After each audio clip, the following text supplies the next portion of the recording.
Hi, this is Alan and Shay from Power Society. We're here tonight at the big game in Turkey Tussel.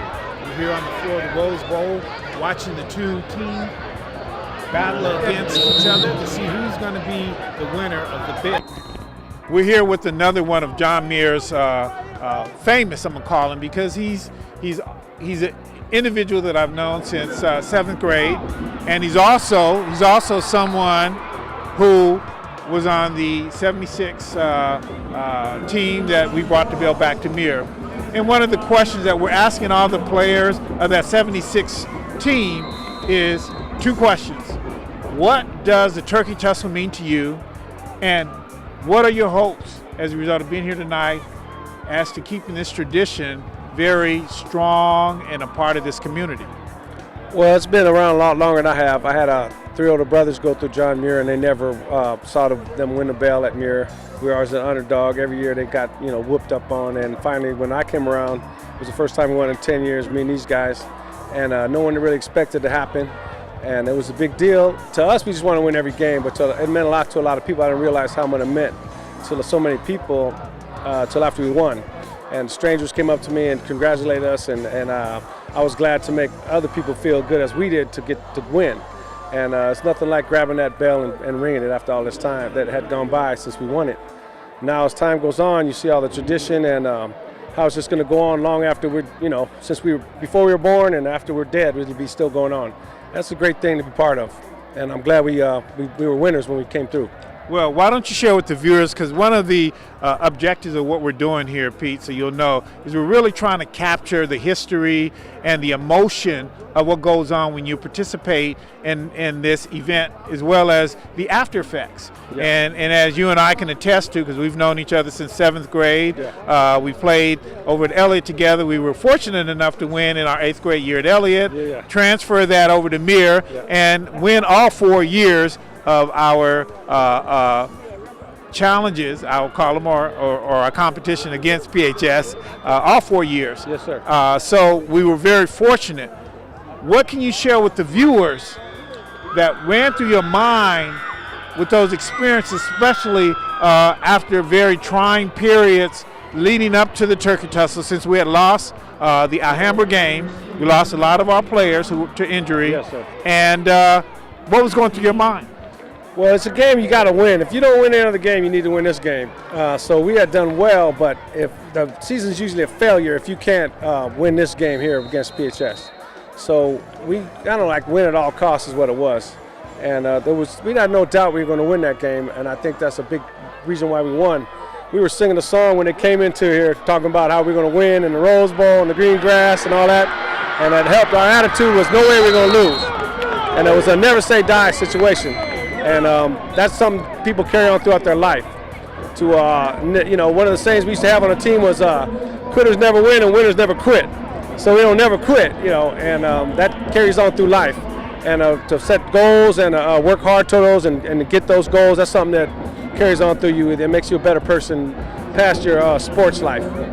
So what has this victory in 76 done for you as being a winner in it? I mean, now, that you come to the game after winning that game and just being a part of Pasadena and its tradition. Well, it feels a lot better coming back to this being a winner than if we had lost. Well, I agree with you. Only regret is I wish I would have caught that ball in back in the end zone back there.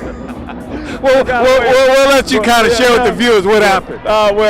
The way I see it is Sid was a little panicked back there, threw the ball a little hot when I was in the back of the end zone.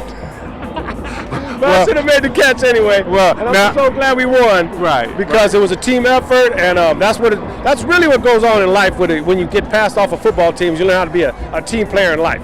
In business and with family and with friends, it's all about being a team player. And if you're that kind of person, you're going to be a winner one way or another. Usually, what comes down to. Well, we must admit we had Sid out here, and he had a different version. Yeah. He probably said, "Pete should have caught that ball. I threw it right on the money, huh?"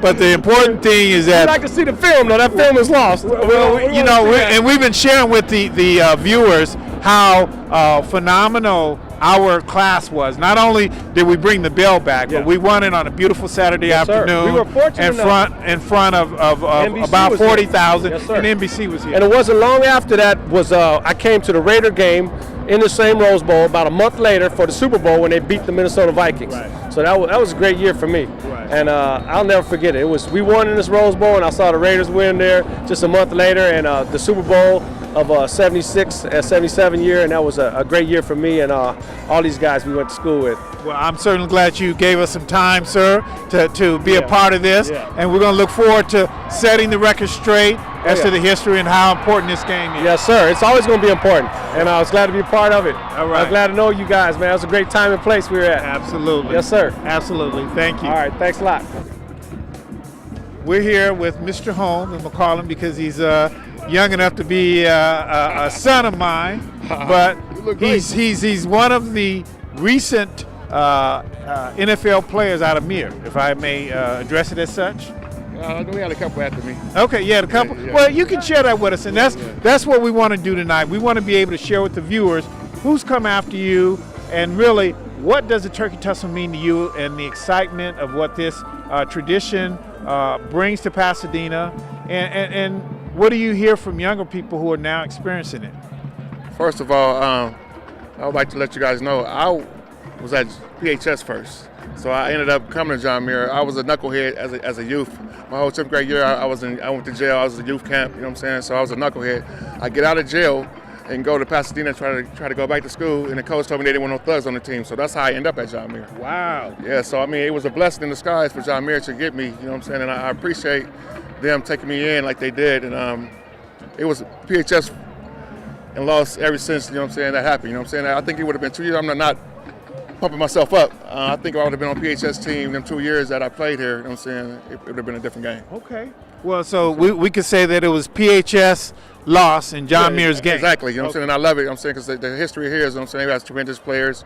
I happen to be one of them, but we've still got some youngsters coming up now, and I just like the fact that the coaches like Antoine Smith, Adonis Jones, who coached me, and we got a nucleus of Ryan Graves, a nucleus of young coaches that after my son, Darnay, he's at Calabasas High School. After they come back, I plan on coming back helping the school out. Okay, good. So what can you share with the viewers about what did you feel experiencing the Turkey Tussle, playing here in the Rose Bowl, and then having the success that you had after? And share with the viewers what your success was after you left this experience. All right, first of all, playing this Rose Bowl, I watched my cousin Cleo Bates. I like a lot of players from Pasadena High School, like I said, and the Stacey Harveys, the Richard Bells, Tony Crutchfields, Ricky Irvins, you know, saying that from John, that went to John Muir.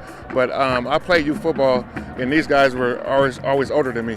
So when I watched the Turkey Tussle, I always had a dream of, making it, doing big things when I played here. And after the fact, I ended up, like I said, I had a rough life, you know what I'm saying? So I did things. It wasn't by, it was circumstances, you know what I'm saying? I made choices that, hurt me in life, you know what I'm saying? Even still today. I mean, I was shot 7 times. I'm going off the record. Right. I'm going off what you guys talking about because I want these youths to know that, you can make the right choices, you know what I'm saying? Because there's consequences with the choices you make. And with me, you know what I'm saying, I made a lot of wrong choices. And now today I got 2 kids.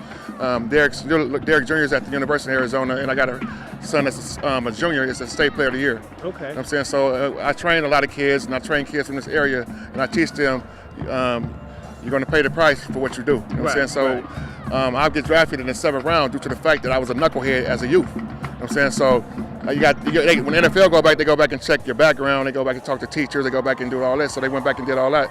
And so I was labeled as a drug lord. I sold dope as a youth. You know what I'm saying? So it hurt me in the future. So that's where I go out now and talk to these kids about what you do now can hurt you in life and I lost millions of dollars because of that. Wow. So now, can you share with the viewers some of the players that played here and then went to the NFL that we're not aware of, and that's what we want to also capture for the show, and also to make sure people understand we have a lot of good athletes that come out of this program. Yeah, you got Richard Bell before me, Ricky Irvins, John Hardy, Tony Crutchfield had a brief stint. These were kids before me. After me, it was Demetrius Martin, Reggie Reeser, Saladin McCullough, Sultan McCullough, and I think it's some more after that I right now I just can't, I don't remember. Well, Well, we certainly appreciate what you have done, and certainly we love seeing the progress that we gain from seeing the youth and laying a pathway for them. So we appreciate your time. And what's going to be the score tonight? We're going to end up winning about 28-14. Okay. Well, we certainly appreciate it. Definitely. Right, Take you. care. All right. We're going to bring on another one of John Muir's famous, because this gentleman here is Mr. Paden. Yes, sir. Who is the class of 77, but the season of 76. That's right. Okay. That's right. And the reason why he plays a vital role for us tonight is a twofold, actually threefold. We're going to first of all let the viewers know how far this gentleman traveled. He actually traveled from Hawaii with a 3-hour time difference. Yep. So have you adjusted? Yeah. Since you got Yeah. Okay. Got some rest, I'm good. He's good. All right. So we want to make sure we clear the air on that. Yeah. The theme of tonight is what does the Turkey Tussle mean to you, and where do you hope that this tradition and the elevation of what the pathway that's been set by individuals like yourself and others that we've interviewed for the future? Well, obviously it means a lot to me, you know what I mean? And all of us, being a young boy growing up in Pasadena community, this is a big deal. And you pick sides very early. I want to go to PHS, I want to go to Muir, largely because of this game. We all grew up as kids playing Little League, Pop Warner, and elementary school. I want to go to Muir, we're going to win the Turkey Tussle, and you just don't have an idea. You just, as a kid, it's just a dream, but it means a lot to me because it's there's a lot of life lessons in it, and just the believing in yourself is one, because you know that. Right. You were on that bus when we got off that bus right in that tunnel right there. Right. We stepped up that bus, we knew we were going to win that game. Right. And so as a coach, I've been coaching for 27 years. That's a lesson I always try to pass on. You really believe you can impose your will and make it happen. It takes true belief. Well, why don't you share with the viewers, especially young viewers that will be watching this show, this episode that we're focusing in on, why don't you share with them, how did you feel when you were in the game, and give the viewers a sense of the story that you were going through, and how your commitment led to a victory here in the Rose Bowl? Well, I mean, it's just like anything else. When you do something a lot, you get used to it. It's like we prepared for this moment. Michael Jenkins and I, in fact, we had a workout one day, and it was we just both rolled. I rolled out to my left, threw him the ball. He said, "Turkey Tussle." Bam, we win the game. And that's exactly what happened in the game. Exactly. Actually, it was a busted play. I was supposed to run the ball. He missed the block. He knew I was running to the left. He got out behind the linebackers. I threw the ball to him, and that was it. Wow. I mean, just like deja vu. But it's amazing is when it happened, it was all in slow motion because we'd already done it before, mentally. So, I mean, that's you just, like I said, that's part of the belief system, Right. just making it happen. Well, one of the questions, we actually interviewed Coach Underwood yesterday. And so I asked him this question that I'm going to ask to you and see what your response is, so the viewers can see really the thought process and the fundamentals that go into this. What would you say was really the true character of all of your teammates at that time to bring about the first victory for John Muir in over 10 years? We had a lot to play for. We had lost we lost a classmate, Gregory Price, as a sophomore, and that meant a lot to us. Coach Underwood always told us that when you win this game, it's going to change your life in a whole lot of ways. Your administrators, teachers, your friends, everybody at school will going to treat you different. They'll be talking about this 50 years from now, and it's been 39 years, and they're still talking about it. Wow. So it's just been an amazing, it was an amazing experience for me. I'm just glad to be able to, and I live in Honolulu, Hawaii, so I'm just glad to be able to be here to honor my father, and for that to be part of this tradition right here. Well, we're going to also share with the viewers not only the Turkey Tussle and the significance of Mr. Paden being here today, but as a side story, because the documentary is also about our story, Right. our connection. Sydney and I were actually neighbors when we first moved to Pasadena. And ironically, we became a team our senior year to make a pact to win something that had eluded everyone prior to us. And to this day, it is probably the two richest bonds between us is that we started out as kids. And we ended up as victorious players in the Rose Bowl and the Turkey Tussel, and what that hold for our school, being the first team to do that in over 10 years. You know, it's the world is round. You know, we started out as little kids on Kensington Place, playing every day, and you guys moved in, and in fact, I've known Alan longer than I've known anybody. And I think before we even started school, I can't even remember. We weren't even in school. We weren't even in school at the time. I believe, and our older brothers knew each other, went to school together, and families knew each other. So I've known you. I tell everybody, I've known Alan longer than I've known anybody. So it's amazing to be able to have that kind of connection to Pasadena. But even more so for us to have that experience together. And I would concur with Sydney on that, because when we left our high school experience, we had the luxury of saying we went out on top, and we could not have asked for anything better. That's right. You can't. I mean, the things that we achieved, you know, not only as football players, but just as people. You know, growing up, going to house parties, and not having no drama, just be able to hang out and have nice, you know, good, clean fun.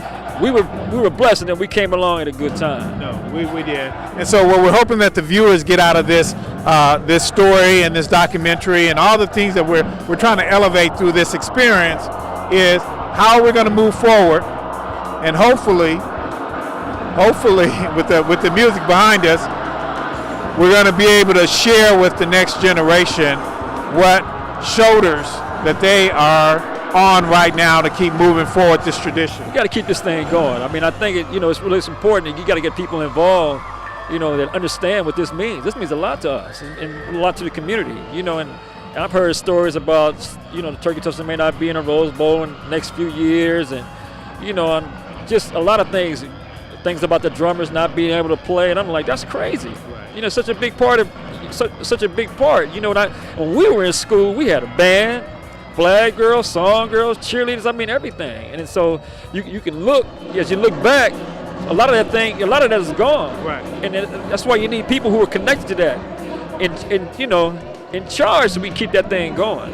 Well, hopefully what this show and what this documentary will do is have a true recordation of the commitment, the passion, and the effort that it takes if we're going to foster a future for this community and leave a legacy that we really believe in and we love about the city. That's right. You know, I live in Honolulu. You know, kids don't believe that we played in the Rose Bowl.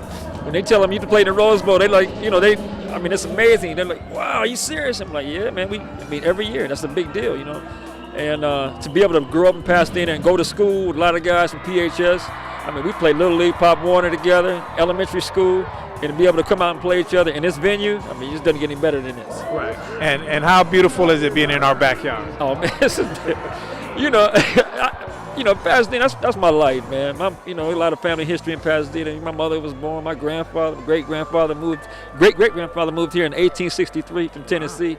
So it's a lot. It means a lot to me. And Pasadena is always, even though I'm in Hawaii, it's 2,000, 3,000 miles away. It's very near and dear to my heart, and always will be. And this, and you, and everybody else that's connected to this experience. Well, I just appreciate you giving us some time. Thanks, I appreciate that. And we're going to look forward to you being acknowledged and your dad. Thank you. And last but not least, so that everyone can see why your dad is getting acknowledged, why don't you share with the viewers why he's getting acknowledged and being admitted into the Hall of Fame for John Muir High? Well, you know, he's a selfless man. You know, he just did a lot for a lot of kids. And, you know, when he was involved and when he was worked at Muir, after he left Muir, he was responsible for our game being on television that year. So he's always given back to the community. We've always had good, strong men like him in the community.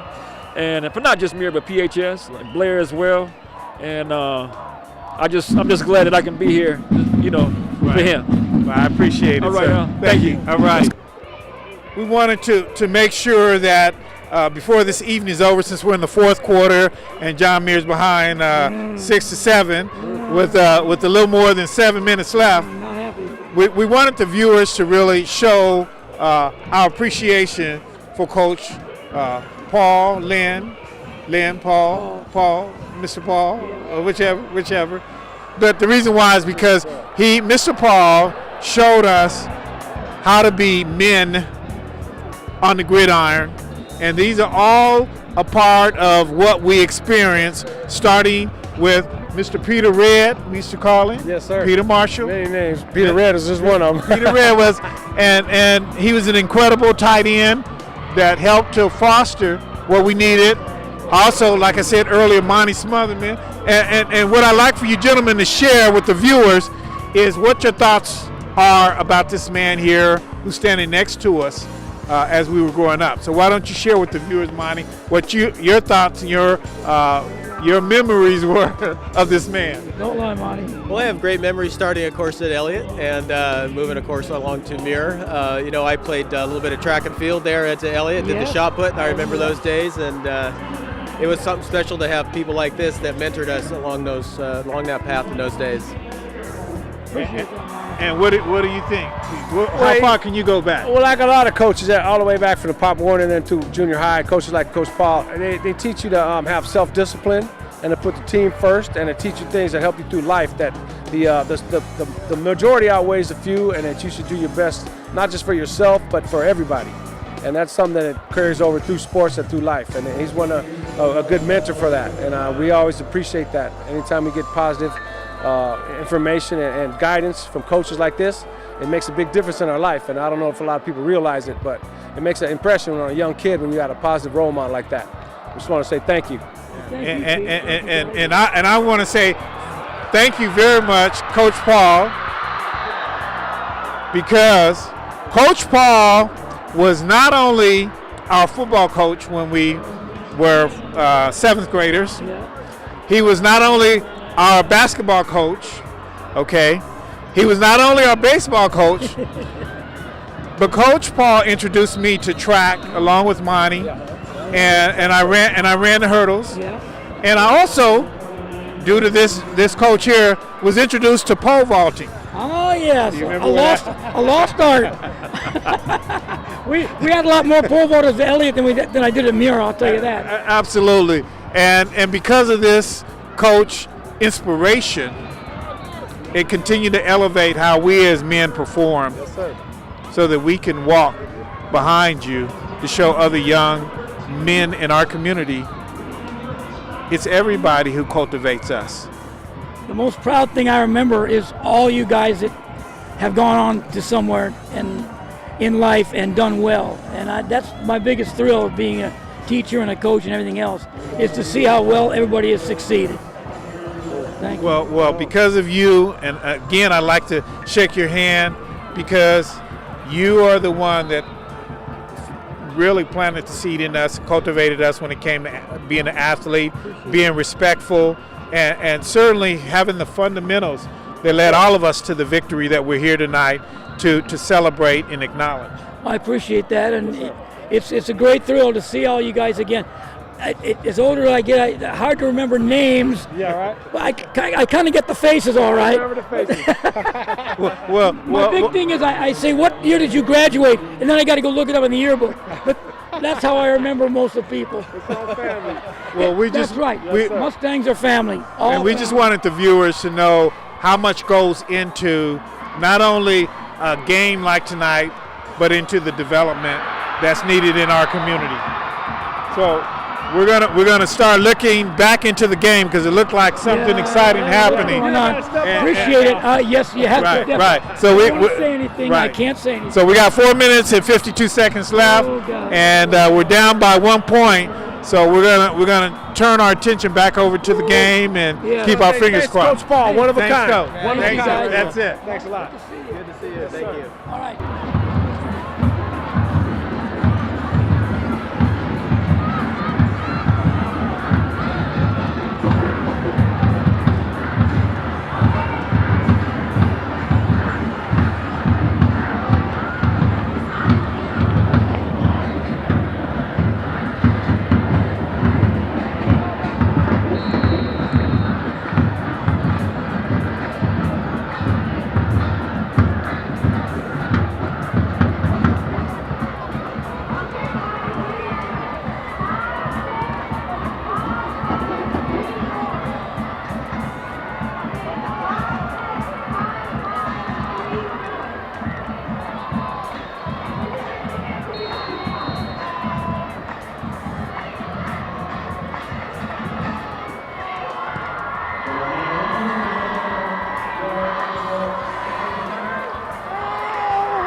Ronnie.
Got sacked. Got sacked? Yeah, that means we lost yardage. We don't want to lose yardage. We want to gain yardage. Okay, I get it. I mean, there's some basic things about football that I know. Like, I know you want to gain yards, and I know you want to do a touchdown. I know you want all that. So you guys lost some yards.